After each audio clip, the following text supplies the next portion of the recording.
Sayyidina wa maulana Muhammadin as-sadiqi wa'dil amin wa ala alihi at-thayyibin at-tahirin wa ashabihi al-adilin ar-rasidin. Alhamdulillah, ustaz-ustadzah yang dimuliakan Allah Subhanahu wa taala, dengan karunia Allah Subhanahu wa taala kita diberikan anugerah bertemu dengan bulan Ramadan yang sangat mulia, dan sampai hari ini kita diberikan anugerah untuk masih bisa berpuasa untuk hari yang ketiga ya. Ketiga keempat? Keempat.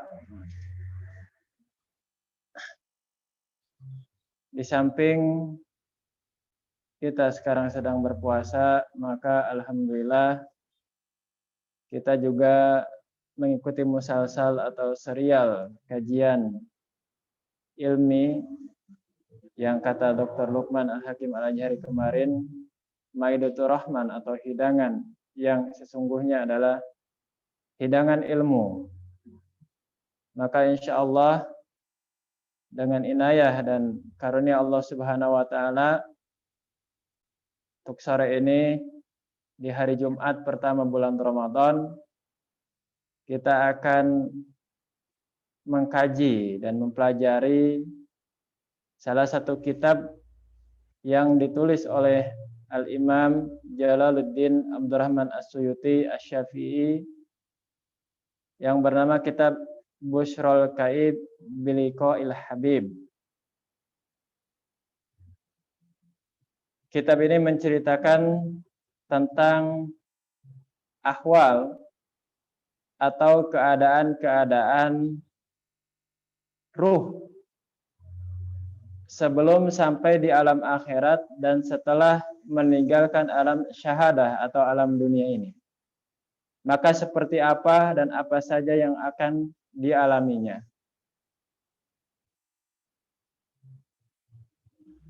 Bagian ini termasuk salah satu bagian yang prinsipil dalam ilmu akidah yang masuk dalam kategori asamiyat. Jadi dalam akidah itu ada yang namanya uluhiyat, yaitu kita mengetahui hal-hal yang berkaitan dengan ketuhanan Allah Subhanahu wa taala beserta sifat-sifatnya. Yang kedua an-nubuwat, yaitu hal-hal yang berkaitan dengan kenabian. Yang ketiga sam'iyat, yaitu hal-hal yang diberitakan atau yang dibawakan oleh Rasulullah SAW, baik dari Al-Quran ataupun Al-Hadis, baik yang telah terjadi ataupun yang akan terjadi. Yang telah terjadi contohnya misalnya tentang penciptaan, kemudian tentang hal-hal yang dituliskan dalam Al-Quran dan kejadiannya telah terjadi. Atau hal-hal yang akan terjadi seperti misalnya alam kubur, kemudian surga, neraka, dan lain sebagainya, maka ini termasuk dalam kategori sam'iyat. Kalau kita berbicara tentang alam ruh misalnya, atau misalnya alam gaib, maka bukan berarti alam gaib atau hal-hal yang berkaitan dengan mistis dunia gaib, pemburu hantu dan lain sebagainya. Akan tetapi ini hal yang berkaitan dengan perjalanan ruh kita setelah meninggalkan jasad atau setelah meninggalkan dunia ini. Kenapa dinamai kitab Al-Bushrul Kaib Biliqa'il Habib? Kabar gembira untuk orang yang sedang mengalami kesedihan biliqa'il habib tatkala bertemu dengan kekasihnya. Kenapa? Karena menurut para alim ulama atau menurut para mutasawwifin, ketika ruh disatukan dengan jasad ini, maka ruh ini menderita. Susah, yang dulunya bisa langsung bertemu dengan kekasihnya, tiba-tiba banyak sekali rintangan-rintangan, banyak sekali godaan-godaan, banyak sekali hal-hal yang bisa menjerumuskan ruh itu ke dalam kesusahan atau ke dalam penderitaan. Tatkala ruh itu disatukan dalam jasad. Maka ketika ruh ini keluar dari jasad, maka disitulah mendapatkan atau menemukan kebahagiaan. Biliqa'il habib, bertemu kekasihnya, yaitu Allah Subhanahu wa taala dan Rasulullah sallallahu alaihi wasallam. Kalau kita berbicara tentang mu'alifil kitab atau penulis kitab, maka beliau merupakan seorang al-hafidh, seorang yang al-alama, lintas disiplin ilmu. Beliau pakar dalam bidang Al-Quran, ulumul Quran yang udah kita kenal seperti Al-Itqan fi Ulumil Quran, kemudian tafsirnya yang begitu fenomenal, tafsir Jalalain, kemudian ada dalam fikihnya, akidahnya, kemudian balaghahnya, uqudul juman, bayan, badi, dan ma'aninya. Kurang lebih beliau menulis 537 kitab. Dan beliau di waktu yang masih muda sudah selesai atau sudah sempurna dalam konstruksi keilmuan hanya dalam umur 17 tahun. Dan ketika umur beliau 27 tahun, maka beliau sudah menjadi seorang mufti. Beliau meninggal di Kairo tahun 910 Hijriah. Dan kalau misalnya kita nanti berziarah ke Mesir, makamnya itu dekat dengan makamnya Sayyidah Aisyah. Tapi bukan Sayyidah Aisyah istri Rasulullah SAW, tapi Sayyidah Aisyah keturunan dari Rasulullah SAW. Kembali ke pembahasan,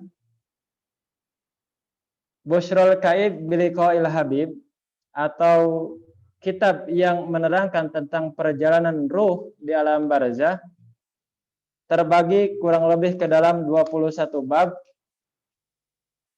Yang pertama yaitu menceritakan tentang dzikru fadlil maut wa annahu khairum minal hayat. Keutamaan kematian. Kemudian bab yang kedua menerangkan tentang peristiwa atau keadaan tatkala nyawa seorang mukmin itu dicabut dari jasadnya. Yang ketiga menerangkan tentang saling bergerombol atau berduyun-duyunnya ruh yang telah meninggal tatkala ada satu orang mukmin yang meninggal dan bertanya satu sama lain, siapa yang tadi barusan meninggal itu. Yang keempat menerangkan tentang taunya seorang mayit kepada siapa saja yang memandikan dia dan yang memulasarainya. Bab selanjutnya menerangkan tentang nangisnya langit dan bumi kepada seorang mayit yang mukmin, terlebih kepada seorang alim ulama. Selanjutnya menerangkan tentang tahfifu dhimmatil qabri, atau diringankannya hempitan kubur, bahkan ditidakadakannya hempitan kubur kepada orang yang mukmin. Bab selanjutnya menerangkan tentang tarhib atau disambutnya orang mukmin oleh kubur. Kemudian selanjutnya menerangkan tentang kabar gembira yang diberikan oleh malaikat Munkar dan Nakir. Kemudian rasa sakitnya seorang mukmin di dalam kubur. Salatil mauta fi kuburihim, salatnya orang yang telah meninggal di dalam kubur-kubur mereka. Qiraatul mauta fi kuburihim, keistiqomahan atau mulazamah, terus-terusannya membaca Al-Quran untuk orang yang telah meninggal di dalam kubur mereka. Selanjutnya diajarinya oleh para malaikat kepada mukmin-mukmin yang telah meninggal di dalam mereka, diajari Al-Quran. Kemudian pakaian orang mukmin dalam mereka dalam kubur seperti apa, tempat tidur orang kubur seperti apa, kemudian saling berziarah atau saling bersilaturahim. di antara mereka di dalam kubur. Kemudian orang yang telah meninggal tahu tatkala dia diziarahi dan tahu tatkala dia sudah dilupakan. Selanjutnya maqaril arwah atau tempat arwah-arwah itu ada di mana. Jadi tergantung amalan dia di dunia. Selanjutnya dzikrul ridha'il atfal al-mu'minin wa khadanatihim. Jadi kalau ada bayi yang meninggal dari keluarga mukmin, maka siapa yang menyusuinya dan siapa yang mengasuh mereka di dalam kubur. Itu bab terakhir. Jadi banyak sekali nanti hal-hal yang berkaitan dengan amalan-amalan yang telah dilakukan oleh seorang mukmin itu. Kalau misalnya dia di dunia suka membaca Al-Quran, maka insya Allah di kuburnya juga diberikan anugerah dari Allah untuk terus bisa membaca Al-Quran.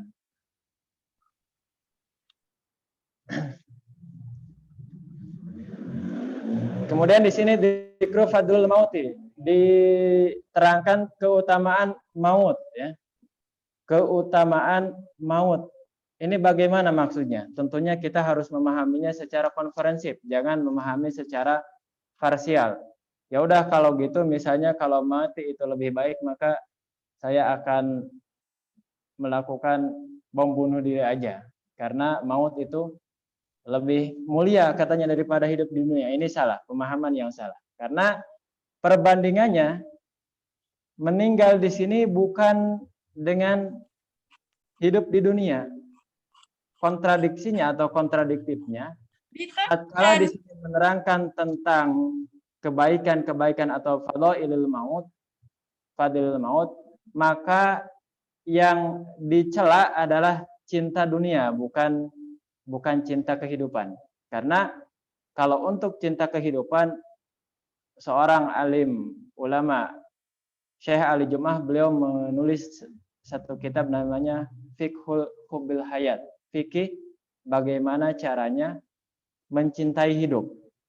Kalau mencintai dunia tidak ada, akan tetapi kalau mencintai hidup itu ada. Karena kita tidak akan mendapatkan maut yang indah, kita tidak akan menemukan nanti nasib-nasib yang indah di alam barzah atau di alam akhirat kalau kita tidak bisa mencintai hidup. Artinya kita tidak bisa memanfaatkan hidup ini sebagaimana yang diperintahkan oleh Allah dan dicontohkan oleh Rasulullah Shallallahu Alaihi Wasallam. Jadi pemahaman-pemahaman yang parsial, artinya kalau misalnya dia lebih mencintai mati daripada hidup, maka ini salah. Kalau mencintai alam akhirat dengan mencintai alam dunia, maka ini baru benar. Itu yang harus kita pahami. Jadi perbandingannya mencintai alam akhirat itu dengan mencintai dunia, ini yang tidak boleh. Kalau mencintai hidup di dunia, maka ini dianjurkan. Bahkan orang-orang yang mendapatkan ridho Allah Subhanahu wa taala tentu dia bisa menata hidupnya atau hidupnya itu sesuai dengan ajaran yang diperintahkan oleh Allah dan disabdakan oleh Rasulullah Shallallahu Alaihi Wasallam. Jadi di sini tatkala misalnya kita sebut fadlul maut, keutamaan mati, maka bukan berarti lawannya adalah kita membenci hidup, tetapi lawannya adalah membenci kehidupan dunia dan fitnah-fitnah dunia, atau kita tidak terlena dalam nafsu duniawi. Itu yang sebenarnya seperti itu.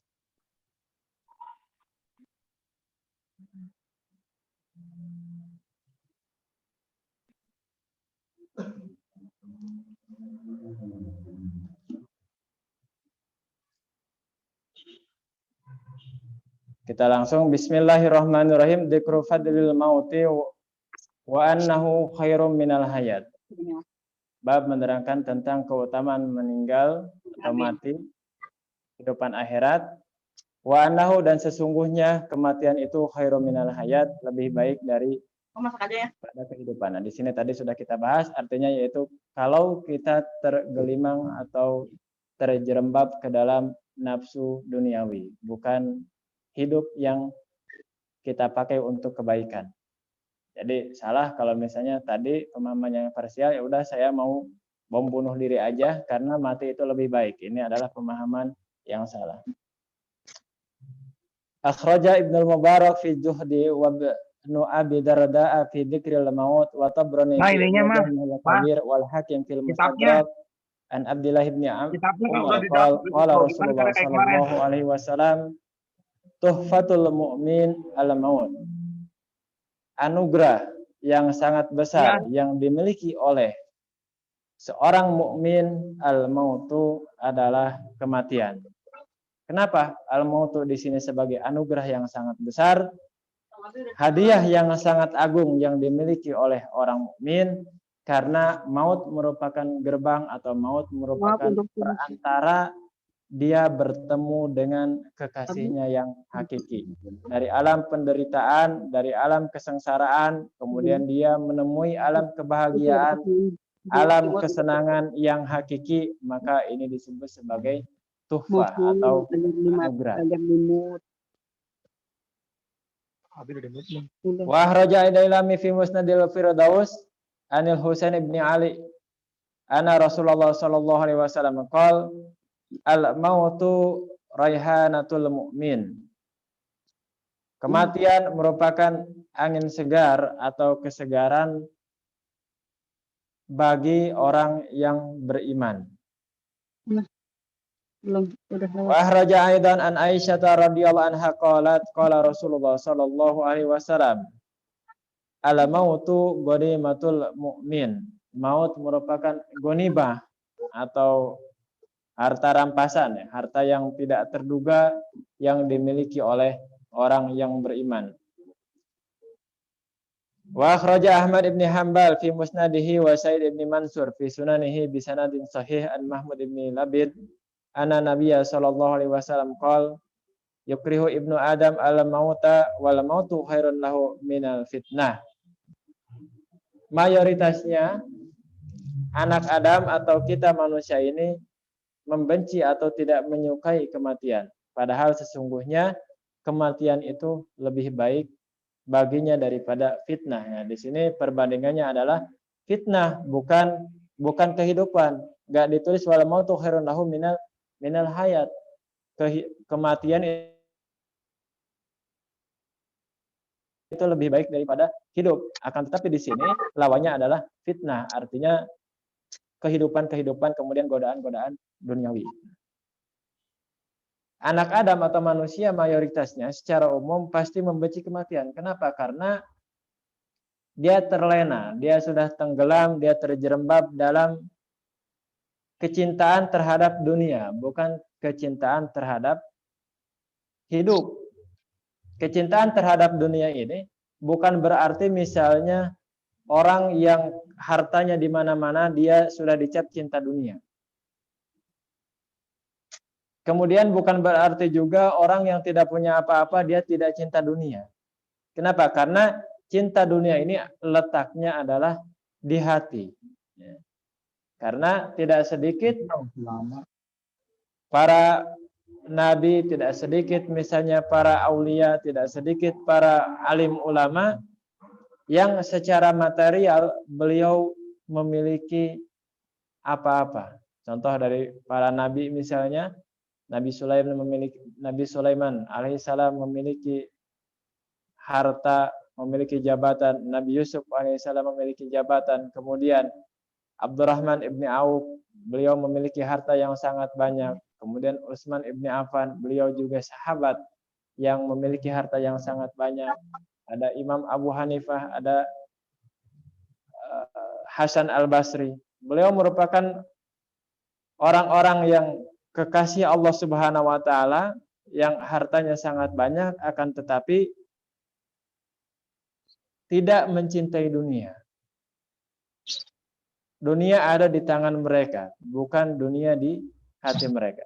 Tapi tidak sedikit misalnya orang yang khayalannya adalah dunia dan dunia atau uang dan uang, jabatan dan jabatan akan tetapi dia pada hakikatnya tidak memiliki apa-apa. Maka itulah yang dimaksud dengan fitnah atau cinta dunia, bukan cinta hidup. Kalau cinta hidup itu artinya kita punya kesempatan, kita punya posisi, kita punya kapasitas, kita punya fasilitas, harta misalnya kita gunakan untuk kebaikan, itu artinya kita mencintai hidup, bukan mencintai dunia. Wal mautu khairun lahu minal fitnah.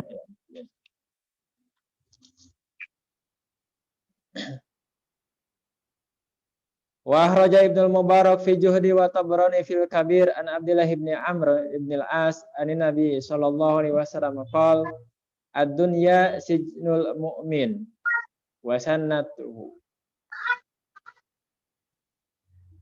fa idza fariqa dunya fariqa sijna wa sana.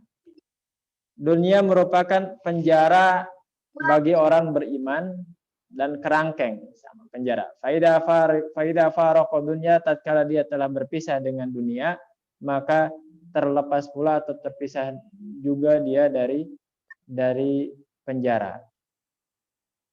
Terus bagaimana kalau misalnya ada orang yang tidak beriman tetapi secara kehidupan, realitas kehidupannya dia juga tidak begitu sejahtera? Apakah itu masih layak disebut sebagai surga misalnya?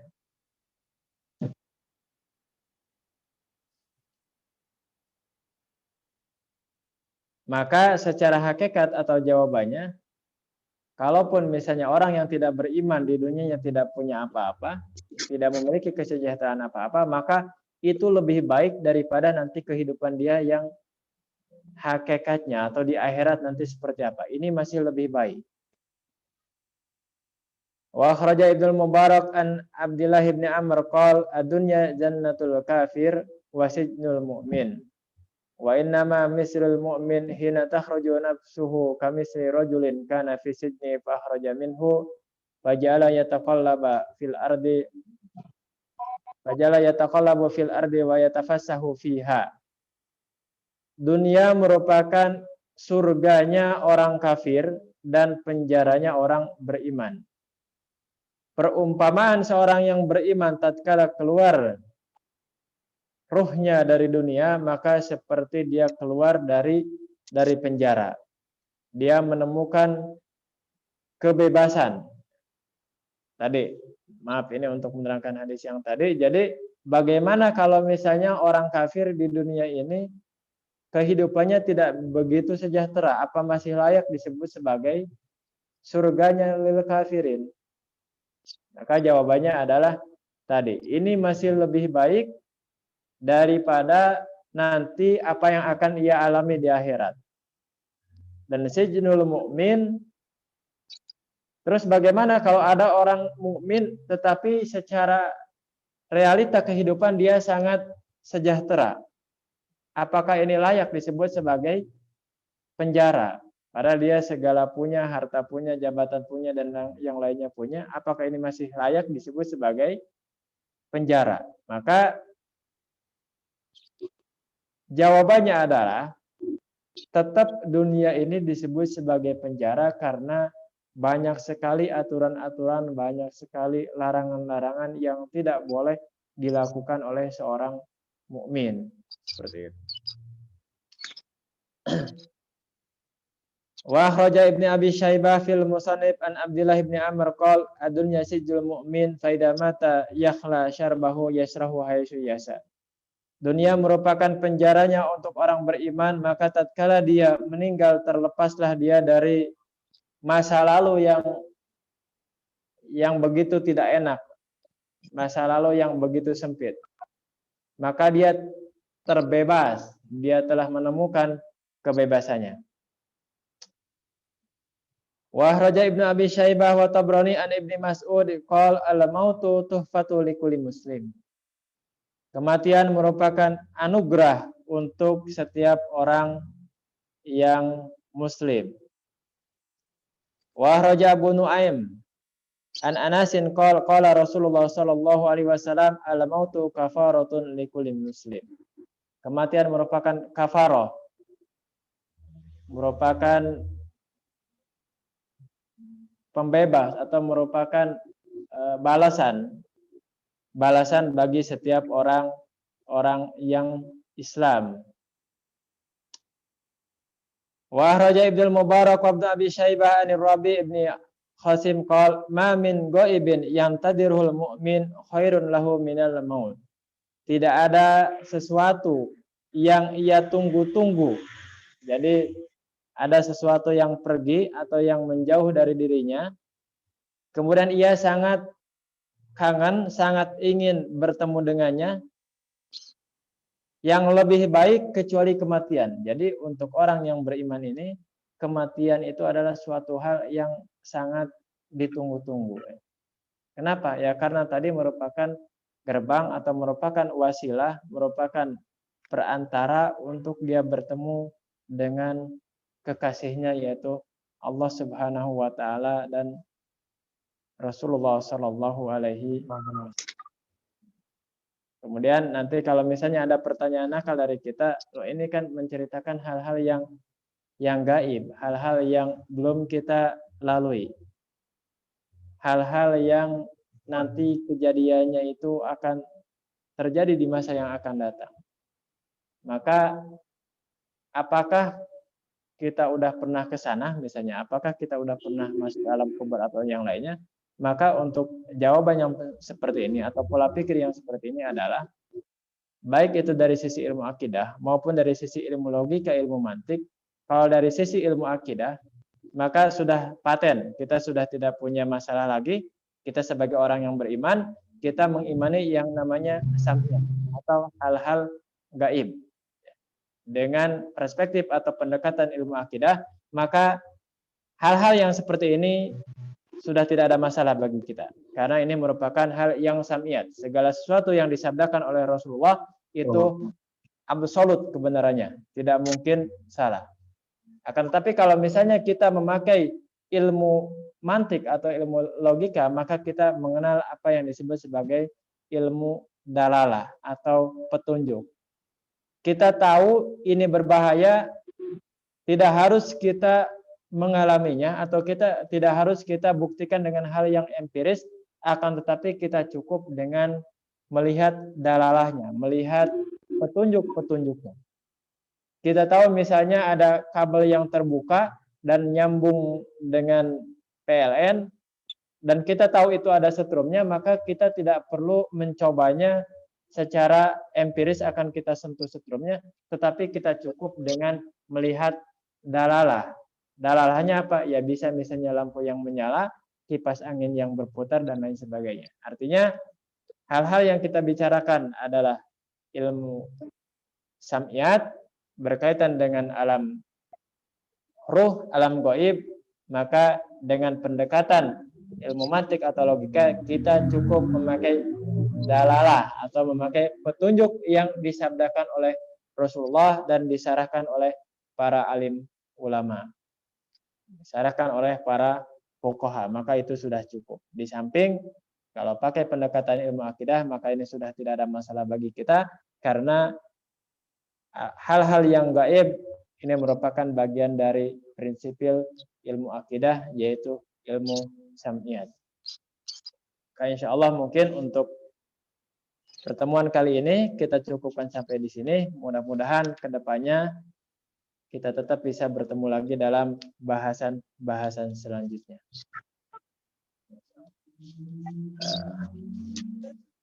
Wallahul muwaffiq ila aqwamit thoriq. Assalamualaikum warahmatullahi wabarakatuh. Wabarakatuh.